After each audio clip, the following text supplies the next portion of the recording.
제가 한동안 클래식 서적을 열심히 읽었던 시절이 있었습니다. 그 중에 프란츠 리스트에 대한 이야기가 제 머릿속에 깊게 남아 있었습니다. 책들 보면 크게 두 가지가 꼭 언급되어 있었는데, 하나는 무엇이냐면 프란츠 리스트가 여성들에게 정말로 인기가 많은 음악가였다는 사실과 그가 50이 넘어서 카톨릭의 사제가 되었다는 그 내용이었습니다. 저는 이 이야기를 읽으면서 음악적인 관점에서 쓰여진 책이라 그런지 모르겠는데 어떻게 이해를 했냐면, 젊은 시절 프란츠 리스트가 이렇게 참 여성 편력이 심했던 사람이었지만 나이가 들어가가지고 좀 종교적으로 거룩해진 사람으로서 그렇게 달라진 것으로 이해를 하고 있었습니다. 리스트에 대해서 조금 더 말씀을 드려보겠습니다. 리스트는 오늘날 오빠 부대의 원조라고 할 수 있는 그러한 음악계의 아주 유명한 스타였습니다. 음악가 중에서 아마 가장 화려한 연문을 뿌린 사람이라고 해도 과언이 아닐 것입니다. 리스트는 어린 시절부터 피아노를 잘 연주해가지고 신동 소리를 들었고, 모차르트가 막 돌아다니면서 그의 솜씨를 자랑했던 것처럼 리스트도 그러한 순회 공연을 다니다가 파리에 정착하게 됩니다. 그 당시 파리 문화계는 살롱을 중심으로 돌아가고 있었는데, 살롱은 주로 귀족들이 소유를 하고 있었습니다. 근데 실제 관리는 귀족들의 부인들이 했습니다. 그 살롱에서 그 잘생기고 또 막 엄청난 피아노 실력을 가진 이 리스트가 피아노를 연주하게 되면 막 사람들이 열광을 합니다. 그래가지고는 그 리스트가 공연이 끝나게 되면 많은 여자들이 막 자기의 그 속옷이나 막 여러 가지 던지고 액세서리를 막 던져가지고 리스트에게 던질 정도로 그렇게 열광적으로 리스트를 좋아했습니다. 리스트의 아버지가 임종전에 어떤 얘기를 했느냐? 너는 여자들만 조심하면 모든 일이 잘 될 것이다. 이렇게 유언할 정도로 그는 여성 편력이 심했던 사람입니다.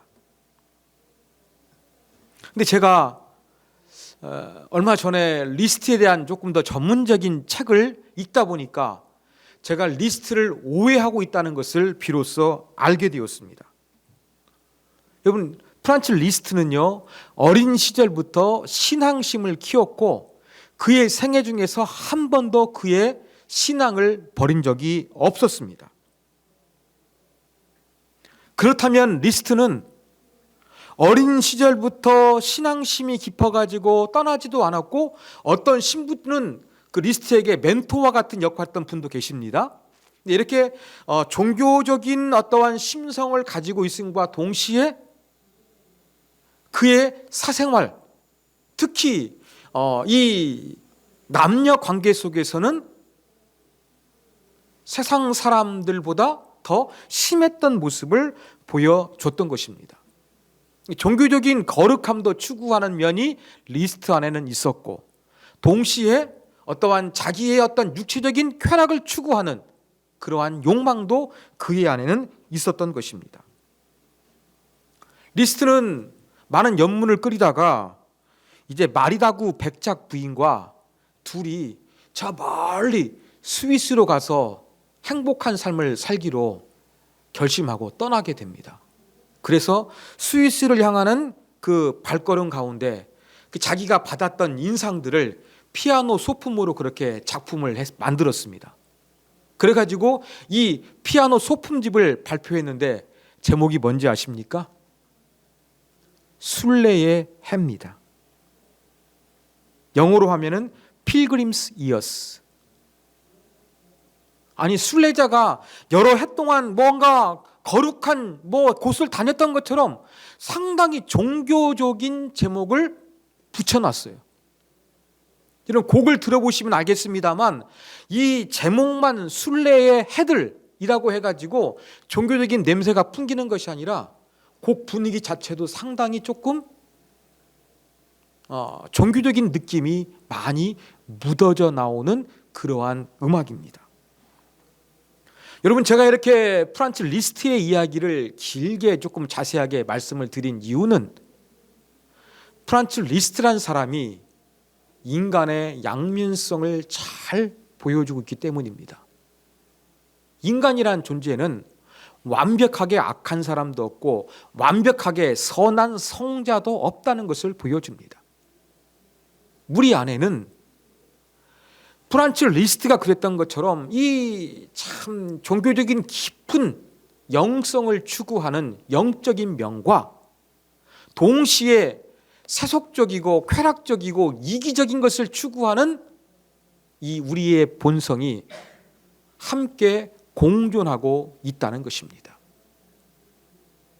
오늘 바로 본문의 내용이 이러한 부분을 다루고 있습니다. 자, 로마서 강해를 하고 있는데 7장 12절까지 제가 말씀을 드렸습니다. 제 기억으로는 이제 7장을 강해하면서 율법은 어떠한 기능과 어떠한 의미가 있느냐, 이 부분을 제가 중심으로 해서 말씀을 드렸습니다. 이제 사도 바울은 13절 이하에서 율법이 사도 바울 개인에게 어떠한 의미와 역할이 있는지 이러한 부분들을 이제 설명하기를 시작합니다. 자, 그러면서 이제 13절 이하에서는 문법적으로 두 가지 변화가 나타납니다. 첫 번째 변화는 여러분 오늘 본문 자세히 읽어보시면은요, 나라는 1인칭 대명사가 아주 많이 사용이 되고 있습니다. 나를 이야기하는 것은 개인적인 차원을 언급하고 있다는 것을 보여주겠지요. 그 다음에 두 번째 문법적인 변화는 현재 시제를 사용하고 있다는 것입니다. 자, 지금까지 사도 바울이 율법을 언급하면서는 주로 과거 시제를 많이 사용했는데 14절 이하에서는 모두 현재 시제로 기록되어 있습니다. 자, 이러한 두 가지의 문법적인 변화가 뭘 보여주겠습니까? 자, 율법에 대한 이야기가 이제는 나라는 인칭 대명사를 통해서 개인적으로 국한해가지고 현재의 시제를 통해 가지고 어떤 의미와 어떤 기능을 하고 있는지를 사도 바울이 생생하게 묘사하기 시작한다는 것을 우리가 알 수가 있습니다. 자, 그러면 그 구체적인 내용이 무엇일까요? 바울은 선한 것을 추구하려는 마음이 있었습니다. 예수 믿기 전부터 유대교회 열심이었으니까 선한 것을 추구했고, 예수 믿은 이후에도 하나님의 뜻대로 살기 위해서 선한 것을 추구했던 사람입니다. 그런데 자기가 선한 것을 추구하지만 가만히 보니까 자기가 선을 행하는 능력이 없다는 것을 발견합니다. 선을 추구하고 선을 행하려고 하지만 결과론적으로 되돌이켜 보면 악을 행했다는 것을 발견하게 되는 것이지요. 선을 행하려고 하는데 악을 행하고 말았다. 이 모순이 발생하게 되는 것입니다. 사도 바울은 이렇게 선을 행하는 의지가 있습니다만 악으로 끝나버리게 마게 되는 이유를 죄에서 찾습니다. 여러분 20절에 보면 만일 내가 원하지 아니하는 그것을 하면 이를 행하는 자는 내가 아니요 내 속에 거하는 죄니라, 그렇게 이야기하고 있는 거거든요. 선을 추구하지만 악으로 끝나는 것은 내가 열심히 노력하지만 이 죄의 영향 때문이라고 지금 사도 바울이 말하고 있는 겁니다. 마치 죄가 인간인 것처럼 의인화해가지고 사도 바울을 지배하는 것처럼 그렇게 지금 묘사하고 있습니다. 그러면서 21절에 이러한 결론을 내립니다. 그러므로 내가 한 법을 깨달았나니 곧 선을 행하기 원하는 나에게 악이 함께 있는 것이로다. 내 안에는 선을 행하려는 의지만 있는 것이 아니라 악도 함께 있구나 라는 결론을 사도 바울이 내리게 되는 것입니다. 자, 여기에서 두 가지 신학적인 논란이 있습니다. 해석하는데, 첫 번째는 바로 무엇이냐면 지금 사도 바울이 나라는 인칭 대명사를 사용해 가지고 자기 개인 얘기를 많이 하고 있다고 말씀드렸잖아요. 그러면 여러분 설교할 때 정성수라는 개인을 언급합니다만 나를 통해 가지고 우리 모든 사람의 이야기 아니면 인간의 보편적인 이야기 아니면 그리스도의 이야기를 제가 할 수 있겠지요. 마찬가지입니다.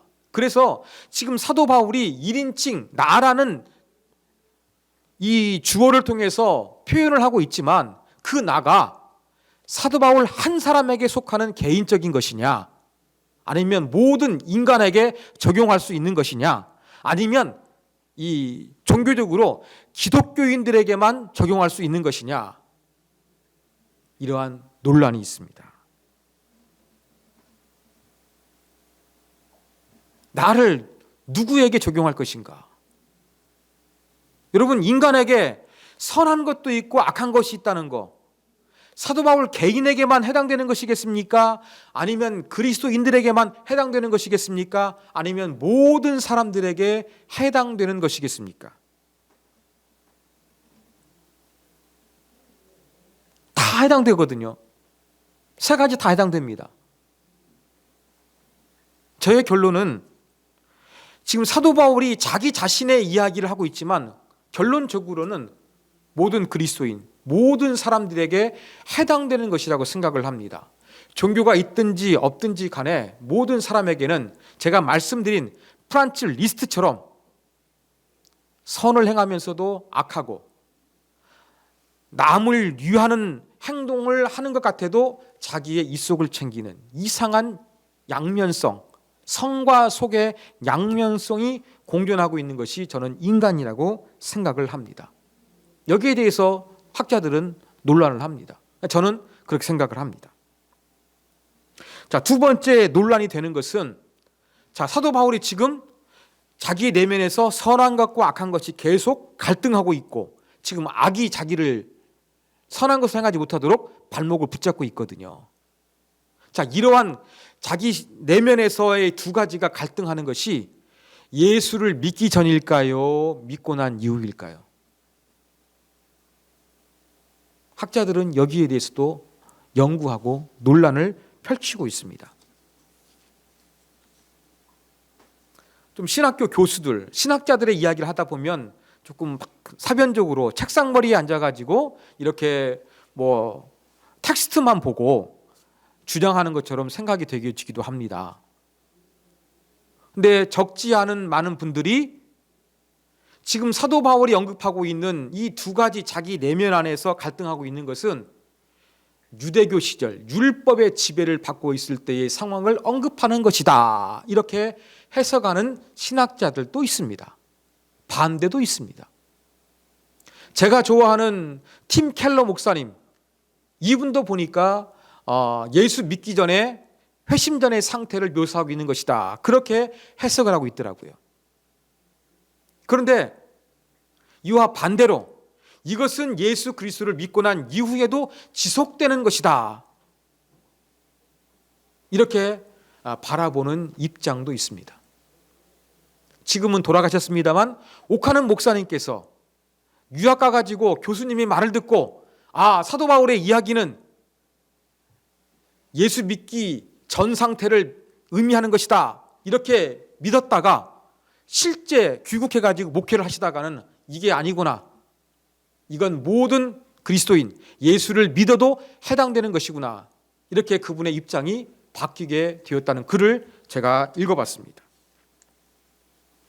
여러분은 어떤 것이 맞는 것 같습니까? 저도 제 경험으로 비춰봤을 때 프란츠 리스트만 성과 속에 양면성이 있는 것이 아니라 제 안에 있습니다. 예수를 믿고 목사가 되었고 예수님 닮기 위해서 그렇게 노력을 한다고 하지만 제 안에는 선을 행하려는 모습과 선을 행하지 못하는 악한 것이 제 안에 공존하고 있음을 저는 느끼고 있습니다. 저는 그래서 나는 모든 사람, 그리스도인들에게도 해당되는 것이요, 예수 믿고 난 이후에도 해당되는 것이라고 저는 그렇게 해석을 합니다. 자, 그러면 이제 우리가 예수를 믿어도 물론 성령께서 역사합니다만 완전히 우리가 성령 충만해서 성령의 지배 가운데 있지 못하고 내 마음대로 살 때가 많지 않습니까? 그래서 우리는 하나님의 법과 이 죄의 법, 즉 하나님을 향한 선한 것과 또 죄라는 악한 것이 늘 우리의 내면 속에서 갈등하고 씨름하고 싸우는 이러한 두 가지 속에서 우리는 매일매일을 살아가게 되는 것입니다. 한 지붕 두 가족이라는 말이 있는 것처럼 한 개인의 마음 안에서 선한 것과 악한 것, 하나님을 향한 것과 세속적인 것이 공존하고 있는 것입니다. 이 결과는 어떠할까요? 두 가지가 우리 안에서 지금 막 씨름하고 싸우고 있는데 어떤 것이 지배할까요? 23절, 내 지체 속에서 한 다른 법이 내 마음의 법과 싸워 내 지체 속에 있는 죄의 법으로 나를 사로잡는 것을 보는도다. 사도 바울을 사로잡는 것, 사로잡는 게 무엇입니까? 포로로 만들었다는 얘기거든요. 완전히 구속하고 있다는 이야기입니다. 지금 사도 바울을 포로로 잡게 만든 것은 무엇입니까? 선을 행하는 것이 아니라 죄가 사도 바울을 사로잡고 있음을 발견하게 된 것입니다. 죄의 포로가 되었다는 것이지요. 자, 이렇게 사도 바울이 죄가 자기 안에 있다는 것을 지금 느끼고 있습니다. 이 죄와 관련된 사도 바울의 자의식, 이거 우리가 조금 성경 속에서 한번 더 깊이 살펴볼 필요가 있습니다. 자, 고린도전서 5장 9절에 보면 이러한 구절이 있습니다. 나는 사도 중에 가장 작은 자라, 이렇게 표현하고 있거든요. 사도 중에 작은 자라고 표현하고 있어요. 자, 그 다음에 에베소서 3장 8절에 보면 어떤 말이 있냐면 모든 성도 중에 지극히 작은 자보다 더 작은 나, 이러한 표현을 합니다. 그 다음에 디모데전서 1장 15절에 보면 이러한 표현이 있습니다. 그리스도 예수께서 죄인을 구하시려고 세상에 임하셨도다. 죄인 중에 내가 괴순이라. 사도 바울의 자의식에는 지금 뭐가 흐르고 있습니까? 작다는 것이 흐르고 있어요. 노마 시민권 받았고 엄청나게 최고의 엘리트 코스를 밟은 공부한 사람인데 자기가 지금 가장 작대요. 그리고 여러분, 이 지금 고린도전서와 에베소서, 디모데전서가 있는데 모두 사도 바울이 기록한 바울의 서신들입니다. 이 셋 중에서 뭐가 가장 먼저 기록되었을까요? 고린도전서가 초기입니다. 에베소서가 좀 중반이나 후반에 해당합니다. 디모데전서는 그의 영적인 아들 디모데에게 보내는 거거든요. 목회 이렇게 해라 하라고 하니까 디모데전서가 가장 마지막에 기록된 것입니다. 자, 그러면 사도 바울의 지금 자의식, 자기가 작다는 자의식을 가지고 있고 그러면서도 지금 어떠한 의식 가지고 있습니까? 자기가 죄인이라는 겁니다. 사도 바울은 자기 안에서 거룩한 것과 어떠한 그 죄 짓는 나쁜 본성과 영향력이 자기 안에 싸우고 있는데 그의 편지를 보면 이것이 꾸준히 그의 일생 동안, 그가 하나님을 섬기는 동안에도 여전히 지속되고 있고, 아니 점점점 그것이 시간이 지날수록 심화되고 있다는 것을 우리는 발견하게 되는 것입니다. 이렇게 우리는 죄의 지배를 받는 연약한 존재입니다. 그러니까 바울이 어떻게 하겠습니까? 탄식할 수밖에 없습니다. 그래서 이렇게 부르짖습니다. 24절, 오호라 나는 공고한 사람이로다. 이 사망의 몸에서 누가 나를 건져내랴. 오호라 나는 공고한 사람이로다. 쉽게 말해서 비참한 사람이란 이야기입니다. 나 비참한 인간이네. 이게 사도 바울의 탄식입니다. 아니, 하나님을 위해서 거룩하게 살기를 원하는데 막상 결론적인 것은 죄만 짓다 보니까, 죄의 포로로 살고 있으니까 자기 상태가 너무나 비참하다는 것입니다. 이러한 사도 바울의 탄식 가운데 인간의 모습, 인간의 현실이 너무나 잘 나타나 있습니다. 나 선을 행하려고 하는데 오히려 죄만 짓고 있네. 야, 비참하다, 비참해. 이러한 상황입니다. 자기가 어떻게 할 수가 없는 거예요. 그래서 사도 바울은 절대 구원자가 필요함을 느끼며 이렇게 외칩니다. 자, 25절은 다 같이 한번 읽어보도록 하겠습니다. 시작. 우리 주 예수 그리스도로 말미암아 하나님께 감사하리로다. 그런즉 내 자신이 마음으로는 하나님의 법을, 육신으로는 죄의 법을 섬기노라. 자, 이것도 조금 이렇게 오해하기가 쉬워요. 제가 여러 번 읽어봐도 오해하기가 쉬워가지고 지금 대한성서공회에서 성경을 번역하고 있는 새한글 성경으로 준비했습니다. 자, 화면을 보시고 같이 한번 읽겠습니다. 시작. 하나님께 감사드립니다. 하나님이 건져내 주십니다. 예수 그리스도 우리 주님을 통해서요. 그러므로 결국 나 자신으로는, 마음으로는 하나님의 법에, 몸뚱이로는 죄의 법에 종노릇하고 있습니다. 자, 하나님께 감사한다 그랬죠. 예수님을 통해서 자기를 구원해 주셨다고 고백하고 있는 거예요. 그렇지만 여전히 또 어때요? 하나님의 법과 죄의 법에 종노릇하는 것이 남아있다는 것을 이야기하고 있습니다. 근데 이러한 상태에서 벗어나게 해주신 것은 십자가의 은혜라는 것을 사도 바울이 지금 감사하고 하나님을 찬양하고 있는 것입니다. 여러분, 이렇게 인간이 선을 행하려고 하지만 인간의 양면성이 있고 선악과 싸움에서 죄의 지배에서 벗어날 수가 없습니다. 그래서 탄식할 수밖에 없는데, 비참할 수밖에 없는데, 여기에서 벗어나는 길은 바로 무엇이냐? 주 예수 그리스도밖에 없다는 것을 사도 바울이 이야기하고 있다는 것입니다. 그래서 사도 바울이 예수님이 얼마나 필요한지 강조하는 것은 심오한 의미가 담겨 있습니다. 자,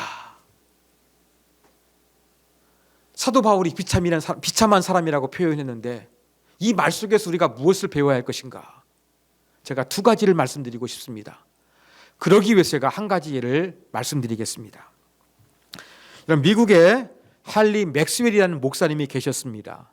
레이몬드 교회를 목회했는데 유명한 신학교를 나온 엘리트 목사님이셨습니다. 자, 이분은 이제 성령 충만한 가운데 주일날 성도들을 섬기기 위해 가지고 열심히 설교 준비를 하고 있었습니다. 근데 누가 자기 집을 찾아왔습니다. 허름한 옷을 입은 노동자가 찾아와서 자기의 어려운 사정을 이야기하면서 도움을 요청하는 거였습니다.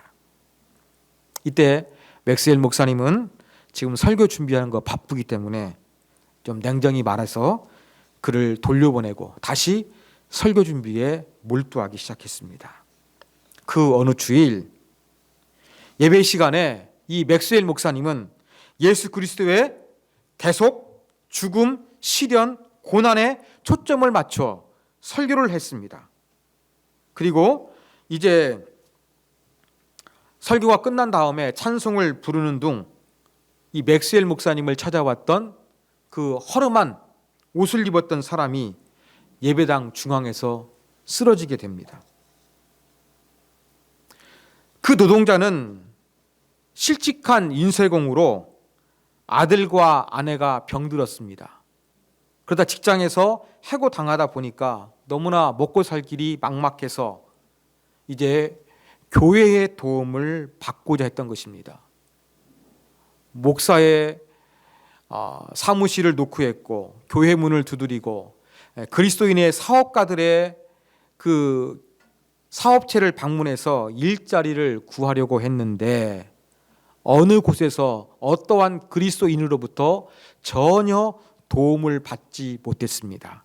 심지어 따뜻한 격려나 위로의 말도 듣지 못한 채 점점점 죽어가고 있었습니다.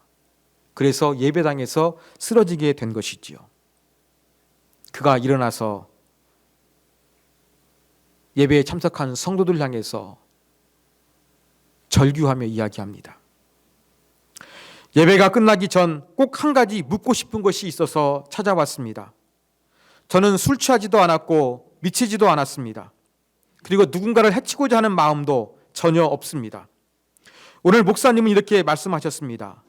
기독교 신자는 반드시 예수님의 발자취를 따라야 하며 그 발자취란 순종, 믿음, 사랑, 예수님을 닮아가는 것이라고 말씀하셨습니다.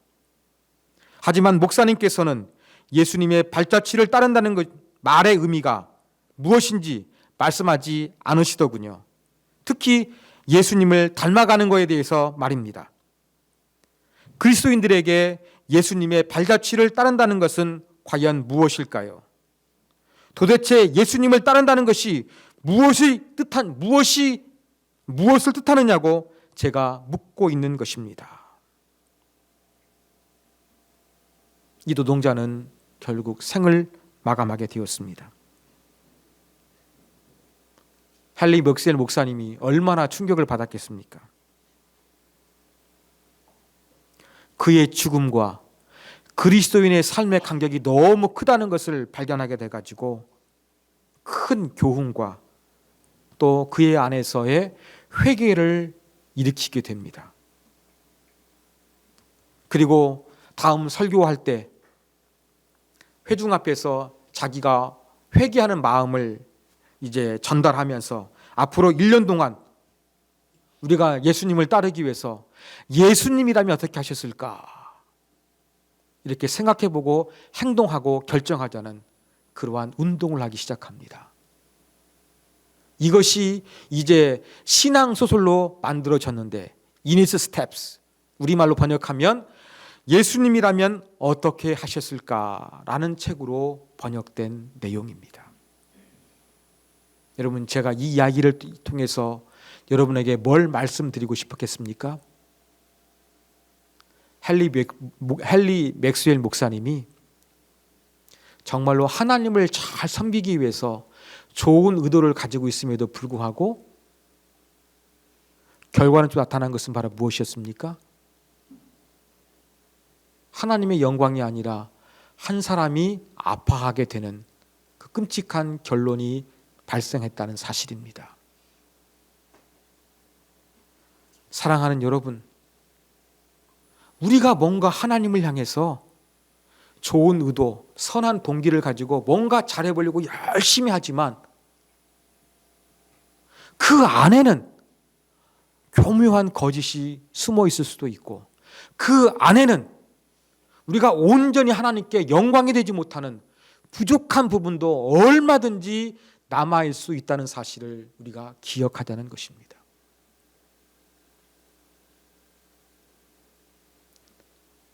나는 비참한 사람입니다. 사도 바울의 외침이, 사도 바울의 절규가 여러분 이해가 되지 않습니까? 제가 또 한 가지 말씀드리고 싶은 것은